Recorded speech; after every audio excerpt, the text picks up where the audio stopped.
once you've driven past the mid-range, you'll be finishing at the goal. And you'll have to deal with your own defender who's still on your side or has managed to cut you off. But you'll also be reading and reacting to help defenders. Now, every time you get to the basket, things are slightly different based on your angle, spacing, number of defenders, all kinds of factors.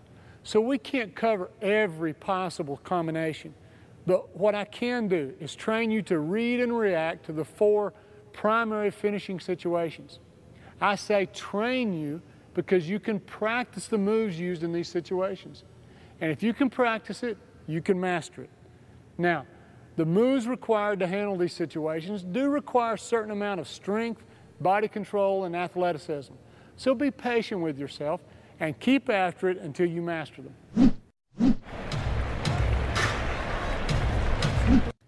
When you penetrate, the ideal result is that you beat your man clean. That is, he's behind you. Compare that to having only a half step on your defender. At the same time, you read that you can beat any help defender to the goal. This is the simplest of the 5 situations, and your main concern is to get the ball to the rim or in the white square as quickly as possible. The issue here is not power and going up strong, because there's nobody you need to go strong against. There's no physical contact. I don't even care which foot you jump off of or which hand you shoot with. I just want you to get there fast. Speed is everything, so don't slow down and go off 2 feet. You'll give defenders time to block your shot. But if you don't beat your man clean and he's still on your side, his only chance to stop your layup or dunk may be to strip the ball on your way up. Many players make it easy for the defender to strip the ball by swinging the ball hip to hip on their way up. You must not only break this habit, but to avoid the strip, you can't even bring the ball up through your shot pocket. So to avoid the strip, use one of the following techniques. Hide the ball from the defender. Keep it on your outside hip, far away from him, and let your body protect the ball. Shoot with the outside hand.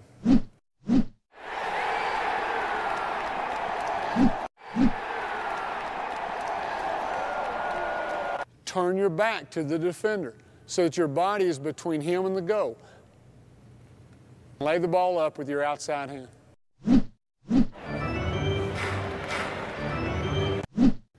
He can only strip the ball when you pick it up with 2 hands. So give him the inside arm to foul you and never touch the ball with your inside hand. Dribble, pick up, and shoot entirely with your outside hand.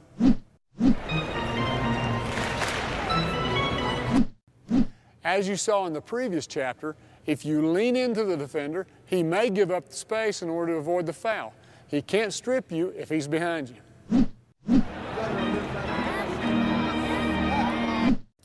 The third situation involves a help defender who's waiting on you, intending to take the charge. The defender's distance from the goal will determine your move. First, let's look at help defense near the goal, inside the lane. You must change the line of your drive and show the official that you're avoiding the charge.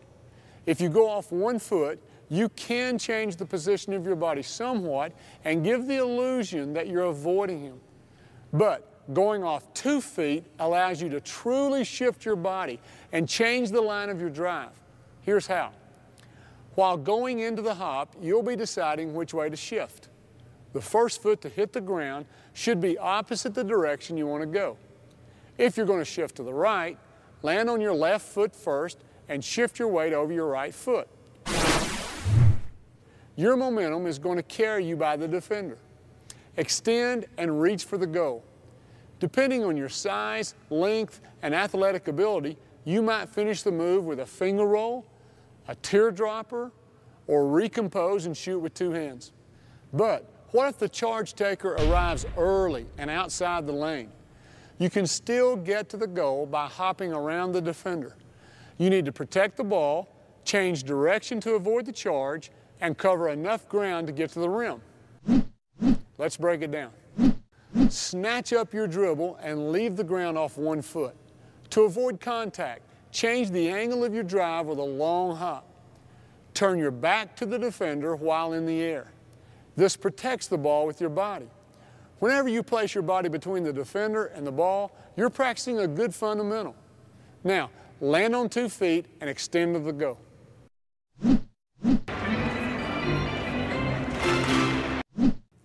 In this section, let's look at 3 different situations in which you're going to encounter a shot blocker. First, he arrives late from behind you. Second, he arrives at the same time at an angle. And third, he arrives early and is facing you.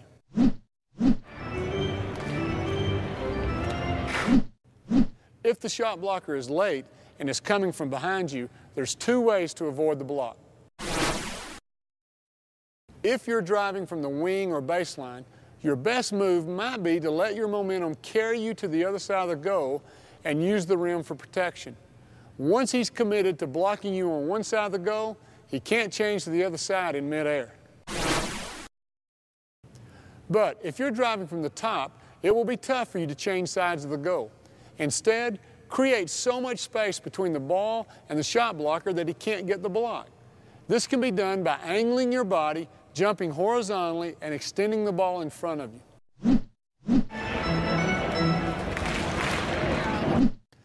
If the shot blocker arrives at the same time but not positioned on your line to the basket, then his angle is going to allow you a chance at a 3-point play.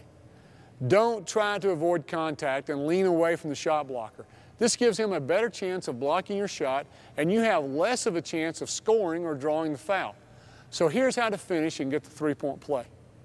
When the shot blocker jumps, you must also leave the ground and draw contact while you're both in the air. Plant your inside shoulder squarely in his chest. At the point of contact, the line of your shoulder should form the letter T with his shoulders. Don't open up. That would let him in to block your shot. With contact on your inside shoulder, you must shoot with your free hand, your non-contact arm. Most importantly, do not continue your drive straight to the goal because his contact will knock you off of the line of the drive. Instead, shift your momentum and jump into the shot blocker. This allows his force to straighten you up and keep you balanced and knocks you back on your line to the basket. But in extreme cases, the shot blocker's reach will allow him to block your shot whether you draw contact or not. In other words, you're going against a great shot blocker and you're just not going to get the shot off. So if you're not going to get the bucket, at least draw contact, get the foul, and get your points at the free throw line.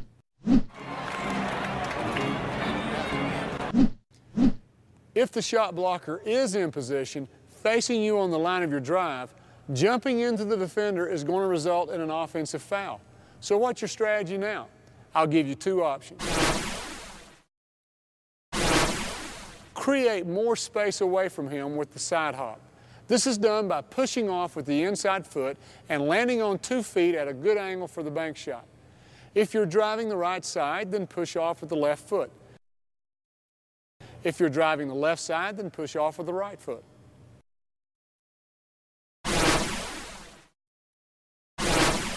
The angle of your drive or the available space might not allow you to hop away. Then the teardrop or floater is the option to choose. This takes practice, ball control, and good shooting touch, but it's worth working on. Your dribble penetration takes you into the lane, but you cannot make it to the goal. After you pick up the ball, the help defense closes the gap. What do? I'll give you 2 moves that will still allow you to finish closer to the goal. Shot fake, and if he leaves the ground, up and under. Here's how. Shot fake above your head like a post player. Take the ball ear to ear, pass your hips by stepping through, and jump towards the goal. If you shot fake and he doesn't leave the ground but remains body to body, reverse pivot, spin and seal while you jump towards the goal. I'll give you one more option. Pass. Some players feel that just because they've beaten their man and gotten near the lane, they have to finish. But if you've beaten your man and drawn help, somebody